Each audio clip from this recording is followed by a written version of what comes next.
Ya, oke Bang, melihat kasusnya Ridwan Kamil dan, Lisa, kalau dari Abang sendiri secara hukum melihatnya bagaimana sih Bang?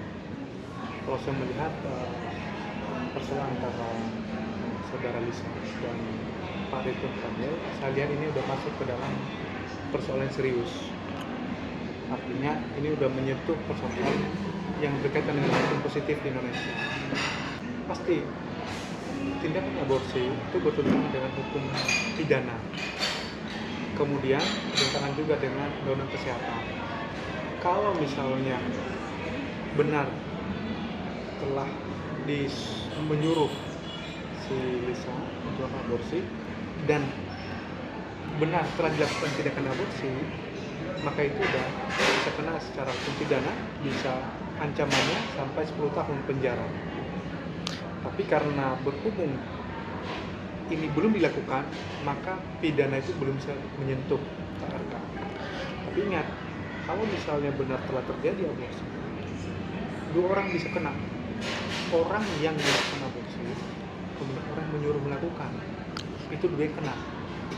Kalau misalnya itu benar terjadi, tapi ini kan nggak terjadi gitu. Oke Bang, kalau misalnya kita bisa flashback dari kasusnya ini, kan ini kan termasuk perselingkuhan ya Bang. Iya, Ya, kalau betul. kalau dilihat dari secara hukum, perselingkuhan itu apakah bisa dijerat secara, pidana atau bisa dihukum berapa tahun sih Bang? Oh bisa. Jadi kalau misalnya seseorang, misalnya Pak RK, diduga melakukan perselingkuhan dengan saudari Lisa, korban di sini adalah istri dari Pak RK. Berhubung karena istri Pak RK sebagai korban atas perselingkuhan dua orang ini, maka istri dari Pak RK bisa melaporkan pidana terhadap Pak RK dan juga kepada saudari Lisa. Ujung-ujungnya karena Lisa juga diduga sebagai pelakunya, Pak RK juga sebagai suami yang sah melakukan perselingkuhan, keduanya bisa dijerat pidana. Kalau Bu siapa Sintai namanya itu ya? Lisa, Enggak, Bu istri Pak RK. Atalia. Nah, kalau misalnya di Pak RK menghendaki demikian. Ya Bang. Dan satu lagi, kalau misalnya itu benar terjadi, sebagaimana pasal 284 kalau pidana, ancaman pidana itu 9 bulan penjara. Oke Bang, kemarin bahwasanya, Instagram atau sosmednya dari, Ridwan Kamil kan di-hack nih Bang ya. Apakah itu termasuk salah satu, penghapusan bukti atau gimana sih Bang yang Abang lihat? Saya belum melihat apakah di situ sengaja dilakukan oleh Pak RK atau justru ada pihak lain yang menghack. Nah, biar nanti audit forensik digital yang bisa membuktikan itu. Nah, apakah itu benar sengaja menghilangkan bukti atau enggak? Kalau menurut saya bahwa ya silakan dilaporkan aja kalau memang benar dihack. Kalau saya Pak RK merekomendasikan untuk melaporkan ke polisi aja, Oke. biar diusut ini sumber yang menghack atau bagaimana. Oke Bang, ini kalau seandainya nanti, RK dan pihak Lisa menyetujui untuk tes DNA dan dinyatakan itu, sah anak kandung dari mereka berdua, apakah itu wajib dinafkahi Bang atau gimana? Betul. Jadi andaikan anak dari Lisa yang sekarang ini kemudian nanti tes DNA dan terbukti bahwa memang betul itu adalah anak dari Pak RK, secara hukum Pak RK mempunyai dua kewajiban. Satu, Pak RK wajib untuk menafkahi anak tersebut. Kedua, Pak RK berkewajiban misalnya dia meninggal, anak tersebut mempunyai hak mewaris. Kenapa? Karena secara putusan Mahkamah Konstitusi, anak yang lahir, anak biologis yang lahir, dan sepanjang bisa dibuktikan dengan tes DNA, memiliki hak untuk mewaris. Itu sudah aturan dari Mahkamah Konstitusi. Jadi harus dibuktikan aja apakah memang betul itu anaknya atau bukan. Oke Bang, tapi kalau seandainya dari, tes DNA itu benar anaknya mereka berdua, apakah RK juga wajib menafkahi si Lisanya itu atau emang harus anaknya aja? Anaknya, Anaknya saja. terutama anaknya. Oke. Kepada anaknya. Tapi walaupun itu nantinya tidak menikah. Betul. Meskipun mereka tidak menikah, tapi anaknya wajib.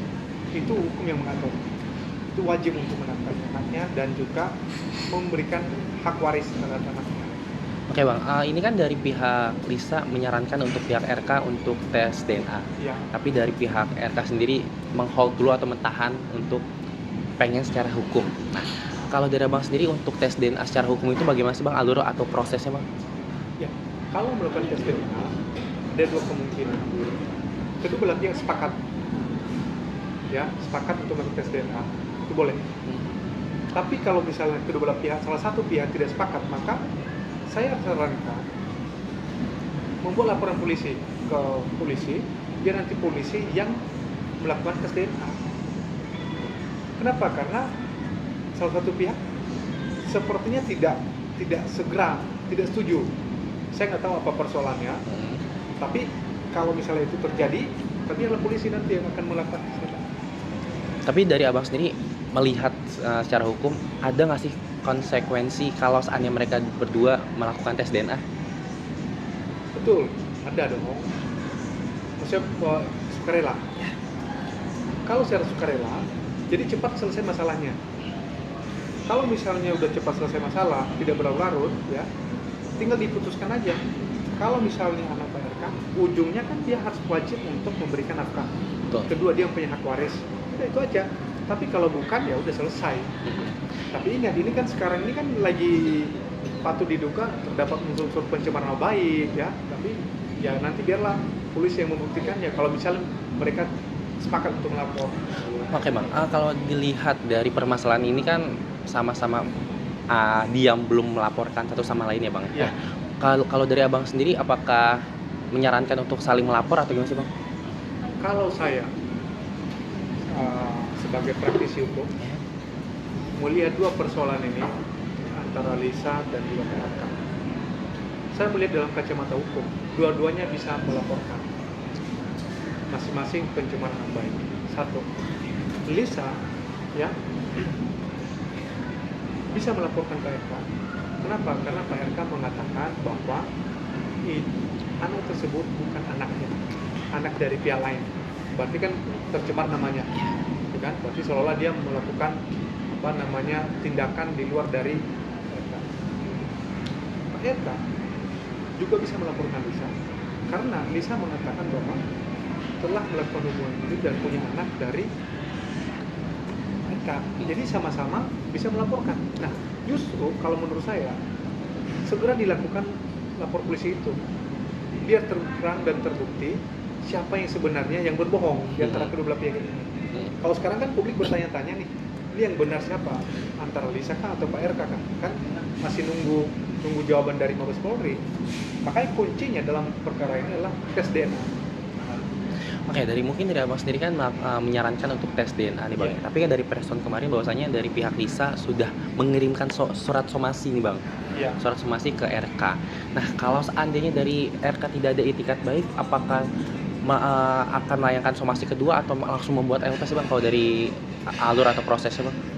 Standar dari seorang lawyer memang somasi itu bisa 1, 2, maksimal 3. Tapi standarnya itu 3 kali. Tapi terkadang dalam praktek bisa sampai 2 kali juga udah cukup. Dalam praktek seperti itu. Kalau misalnya Pak RK nggak menjawab ya, ataupun bisa jawab, ternyata dalam permasalahan tersebut tidak mencapai titik temu, ya udah bisa lanjut proses hukum. Oke Bang, ini kan udah marak banget ya Bang tentang RK sama Lisa. Nah, kalau kita berbicara ke istri dari RK itu Bu Cinta atau Bu Atalia, nah melihat dari Bu Ata, menurut Abang gimana sih Bang melihatnya? Apakah harus melaporkan kah atau ya udah diem aja gitu? Saya melihat bahwa sampai sekarang ini beliau masih diam aja, karena belum muncul di publik ya. Saya lihat beliau diam aja. Saya nggak tahu kenapa seperti itu, tapi kalau nanti menurut saya ada saatnya beliau melaporkan. Kalau misalnya dia tidak sayang sama Pak RK, ya kan? Kalau dia tidak sayang, karena nanti ujung-ujungnya konsekuensi dua orang ini kena, terlapor dua orang nih, Lisa sama RK. Tapi kalau dia masih sayang ke RK, mungkin dia gantung untuk LP itu. Iya bang, saat press con kemarin bahwasanya dari pihak Lisa berbicara kalau misalnya semua omongan dari Ayu Aulia itu fitnah atau bohong. Apakah bisa dilaporkan Ayu atas pencemaran nama baik bang? Bisa. Kalau misalnya ternyata dia bisa buktikan bahwa omongan dari si Ayu itu adalah fitnah mengandung unsur pencemaran nama baik, maka Lisa memiliki hak untuk melakukan pelaporan dugaan pencemaran nama baik. Tapi dengan catatan dia masih memiliki bukti ya. Tapi kalau nggak memiliki bukti, saya rekomendasikan nggak usah.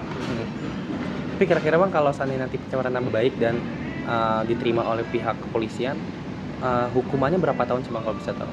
Kalau pencemaran nama baik sampai 4 tahun. 4 tahun. 4 tahun. Itu secara undang-undangnya seperti itu. Oke bang, tapi kalau seandainya nih melihat RK dan Lisa, apakah dari abang sendiri wajib untuk yaudah secara itikat baik aja atau gimana sih bang? Itu memungkinkan. Memungkinkan. Memungkinkan antara RK dan Lisa ketemu, ya. Apalagi kan Lisa kan udah sama si RK minta ketemu gitu kan. Saya lihat kan di medsos seperti itu. Ya udah tinggal nanti penuhi aja maunya seperti apa, tinggal settle kalau misalnya ajak ditemu udah selesai. Semua muncul di depan publik, persoalan udah selesai. Ya saling minta maaf, udah. Tinggal hak dan kewajiban tadi nih. Tentu kan Lisa kan pengennya kan ada pertanggungjawaban PRK. Persoalannya PRK mau nggak melakukan pertanggungjawaban itu? Kan itu yang masih kita tunggu. Tapi bang, berbicara ke tes DNA, nanti kalau seandainya nanti tes itu menyatakan anaknya RK, Ya. tadi kata abang sendiri bahwasanya wajib menafkahi anaknya itu gitu kan, dan atau menerima warisan. Iya. Tapi kalau dari pihak keluarga RK-nya itu tidak setuju, bagaimana sih bang? Nanti dari pihak Lisa ya dan anaknya boleh menggugat keluarga dari PRK. Kalau misalnya dia tidak melakukan itu, gugatan perdata. Kalau udah terbukti, udah enak gitu. Udah terbukti pidananya, perdata pasti terbukti. Oke bang, cukup. Makasih ya bang.